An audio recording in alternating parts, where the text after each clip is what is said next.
ra GÖYDU baka là tiếng lôi đơ cả nhokdu kuärä teka Guädi là đi GÖYDU alar baka Gatjang nhial ciötdu liak bi gaatku ciötdu puany Guädin ra GÖYDU baka là tiếng lôi đơ cả nhokdu kuärä teka Guädi là đi GÖYDU alar baka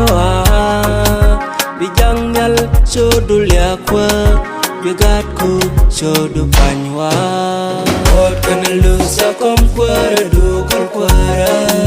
min pe wäŋke kamaj ka kom kuäradu amaj bejaji sol pam karmal sunag wal ka bendu kene luth kom kuäradu kuärä min pe wäŋke kamaj ka kom kuäradu amaj bejaji sol pam karmal sunag wal ka bendu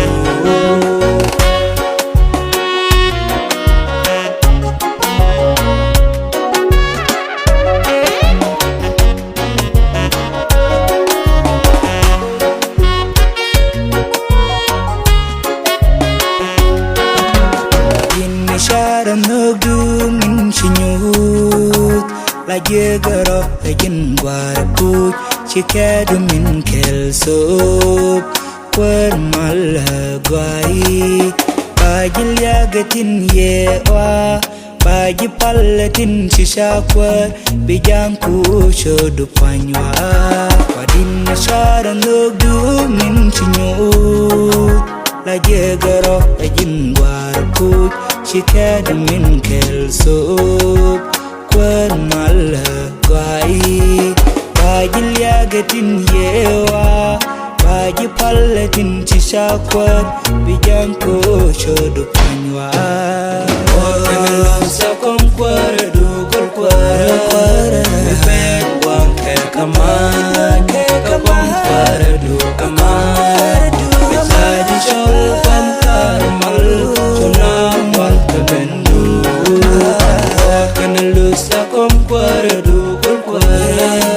min pe wäŋke kamaj ka kom kuäradu amaj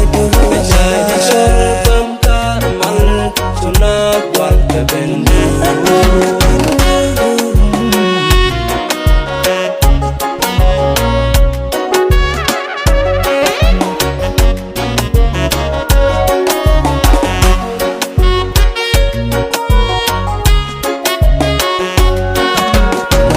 ciötdu dân gọi cả du dân du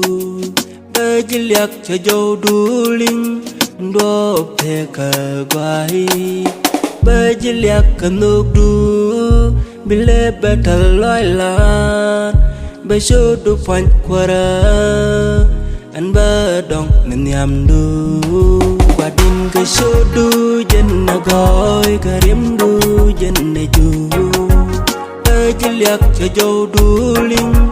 đô teka Guädi baji liak cả nhokdu bile betal alar ciötdu puany kuärä an ba dong min nhokdu kene luth kom kuäradu